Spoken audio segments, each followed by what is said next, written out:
कहानी का नाम बूढ़े पति पत्नी की दुख भरी कहानी। मेरा नाम दीपक है। मुझे गांव से काफी दूर सिटी में एक नई नौकरी मिली। इस शहर में मैं किराए का घर लेकर रहने लगा। पड़ोसी के तौर पर घर के सामने एक घर था जिसमें एक बुजुर्ग जोड़ा रहता था। दोनों बिल्कुल अकेले थे। मतलब ना कोई बेटा ना बेटी ना नाती ना पोते, यानी कि संयुक्त परिवार नहीं था। मैं एक संयुक्त परिवार का सदस्य था, इसलिए मुझे अक्सर उनके बारे में विचार आते रहते थे।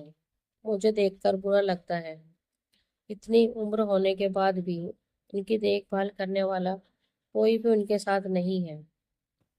जब मैं सुबह ऑफिस के लिए निकलता था तो देखता था कि दादी जी अपने कपकपाते हुए हाथों से दादाजी को चाय देती थी। वैसे ही कपकपाते हाथों में कप लिए दादाजी चाय पीते थे।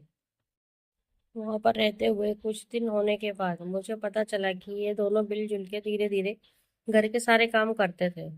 कोई भी उनसे जाकर बात नहीं करता। इतने दिनों से मैंने उनके घर की आवाज तक नहीं सुनी थी। जब मैं शाम को ऑफिस से घर आता था तो तब दोनों घर के आंगन में बैठा पाता था और उन दोनों के ही चेहरों पर थकान साफ साफ पड़ पाता था।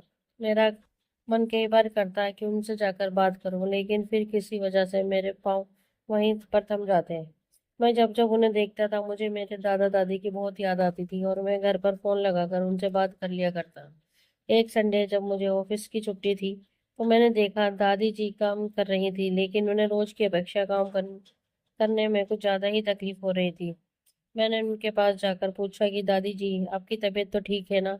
क्या मैं आपकी कोई मदद कर सकता हूँ? उन्होंने प्रतिक्रिया नहीं दी। मैंने दोबारा उनसे पूछा, बताइए दादी जी, मैं क्या करूँ आपके लिए? उन्होंने फिर कोई उत्तर नहीं दिया। मुझे काफी आश्चर्य हुआ। कुछ मिनटों बाद दादाजी वहां आए और वे भी कुछ नहीं बोले। मैंने ही बात को आगे बढ़ाते हुए कहा, मुझे लगता है कि दादी जी की तबीयत खराब है, इसीलिए मैं यहाँ आया हूँ। मैं आपकी मदद करना चाहता हूँ। बताइए मैं कैसे आपकी मदद कर सकता हूँ? दादाजी इशारों से मुझसे बात करने लगे। उन्होंने इशारों में मुझे बताया, दादी जी सुन और बोल नहीं सकती। उन्होंने ये भी बताया कि वे खुद भी बोल नहीं सकते, वे सुन सकते हैं, मेरी बात समझ सकते हैं।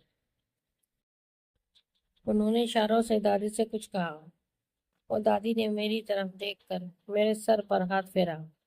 मैं उन दोनों की तरफ देखते ही रहा और न जाने कब मेरे आंखों से आंसू बहने लगे। उस दिन के बाद जब भी मुझे समय मिलता मैं उनके पास चला जाता। वे मुझ पर बहुत प्यार बरसाते हैं। अब तो मुझे उनके इशारों की मीठी भाषा भी बहुत अच्छे से समझ आने लगी थी। एक दिन मैंने दादाजी से पूछा कि वह अकेले क्यों रहते हैं, क्या उन्हें कोई औलाद नहीं है? दादाजी ने दादी को इशारे से समझाया कि मैंने उनसे क्या पूछा। फिर दोनों मेरा हाथ पकड़कर मुझे आंगन में ले आए और अपने आंखों से आंसू पोंछे और उंगली का इशारा करते हुए एक साइकिल मुझे दिखाई। साइकिल को देखकर मैं समझ गया कि उनके परिवार वाले उन्हें छोड़कर कहीं जा चुके हैं और अब उनके हिस्से में केवल यादें ही बची हैं। उन्हें रोता देखकर मैं भावुक हुआ और मैंने दोनों को गले से लगा लिया।